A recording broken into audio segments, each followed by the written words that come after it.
રાજા ચારણ ને વાણિયા ચોથી નાનકડી નાર એતા ભક્તિ ન કરે, કરે તો બેડો પાર. રાજા કોઈ દી ભક્તિ ન કરે, કરે તો પછી ભરતરી બની જાય. ચારણ કોઈ દી ભક્તિ ન કરે, કરે તો મહાત્મા ઈશ્વરદાસ કે બ્રહ્માનંદ સ્વામી બની જાય. વાણિયા કોઈ દી ભક્તિ ન કરે, કરે તો નરસિંહ મહેતા કા સગાળસા શેઠ બની જાય. અને ચોથી નાનકડી નાર કોઈ દી ભક્તિ ન કરે, કરે તો પછી મીરાબાઈ કા જીવ બા બની જાય. સત્ય ઘટનાનો પ્રસંગ ગઢપુરનું પાદર એબલ ખાચરની ડેલી કે જ્યાં પૂર્ણ પુરુષોત્તમ ભગવાન સ્વામિનારાયણ નો નિવાસ સ્થાન છે. અને અમારે રસિક પાઠક કાયમ એમ કહેતા કે ખાચર ખુમાણ ને વાળા એની તિજોરીએ કોઈ દી ન હોય તાળા. કે જેને પોતાનું સર્વસ્વ સમર્પણ કરી દીધું ભગવાન સ્વામિનારાયણના ચરણોમાં, ઈ એબલ ખાચર.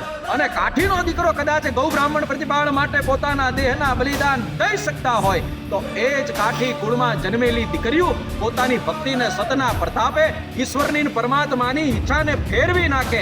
એવા એબલ ખાચરના દીકરી એટલે જીવબા કે જે અખંડ ભગવાન સ્વામિનારાયણનું સ્મરણ કરે અને સદાય એમની હારે રહેવા વાળા.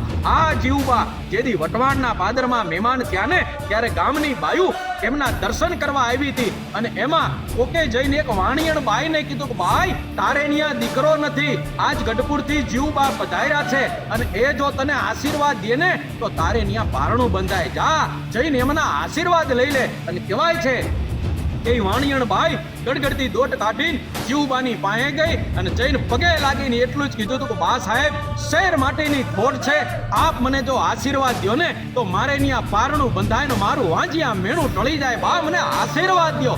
અને એ વખતે જીવબા એટલું જ બોલ્યા હતા કે બેટા દીકરો દેવા વાળી હું કોણ, એ તો કદાચ ઈશ્વરની પરમાત્માની ઈચ્છા હોય ને બેટા તો થાય. જા દીકરી પાછી વહી જાય. અને કહેવાય છે જીવબાએ વટવાણનું પાદર છોડી દીધું અને ગામની બાયુ ઈ એમને ગામના પાદર સુધી વળોટાવા ગઈ. જીવબા ગાડામાં બેન રવાના થઈ ગયા. હજી ગાડું વટવાણની સીમને છોડીને ખારવા ગામની સીમમાં પહોંચ્યું ત્યારે બા સાહેબને એમ થયું કે વાહે કોકનો અવાજ આવે છે, ગાડાની પાછળ કોક આવે છે. અને એ વખતે ગાડાનો માફો જરાક ઊંચો કરીને જોયું ને તો એ જ વાણિયણ બાઈ રોતી કકડતી ને પડતી આથડતી આવે અને કહેતી જાય કે એ બા સાહેબ મને દીકરો થાય એવા આશીર્વાદ દ્યો. બા સાહેબ મારો વંશ જાય છે.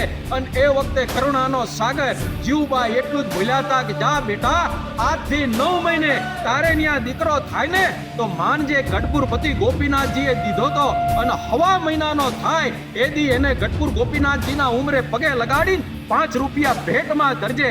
જા બેટા પાછી વહી જા.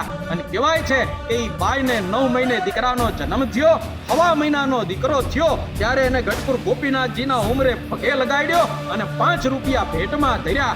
આજ પણ ગઢપુર લક્ષ્મીવાડીની અંદર જીવબાનો ઓટો છે અને સાચી શ્રદ્ધાથી સાચા ભાવથી જો કોઈ બાઈ એમની માનતા રાખે અને એક શ્રીફળ મૂકે ને તો ગોપીનાથજી મહારાજ આજ પણ જીવબાની ભક્તિને વંશ થઈને એના ઘેર પારણા બંધાવે છે. અને એના માટે કેવું પડે કે આકર્ષક ચિત ચાર પૂરબ ઉત્તર દ્વાર દાદા ખાચર દરબાર નિમ વૃક્ષ નિરખો હરદમ સંતો હજાર જમતા જ્યાં જમણવાર પોતે પ્રભુ પ્રિયસનાર પુરુષોત્તમ પરખો સંતો સિર કરી પ્યાર રેડ દૂધ દધીધાર અદ્ભુત લીલા પારે અસ્થાન ધારો. જય જય જદુનાથ હાથ મુરલીધર મુકટ માદ ગઢપુરપતિ ગોપીનાથ આસરો તિહારો. ગઢપુરપતિ ગોપીનાથ આસરો તિહારો. સૌને મારા જય સ્વામિનારાયણ.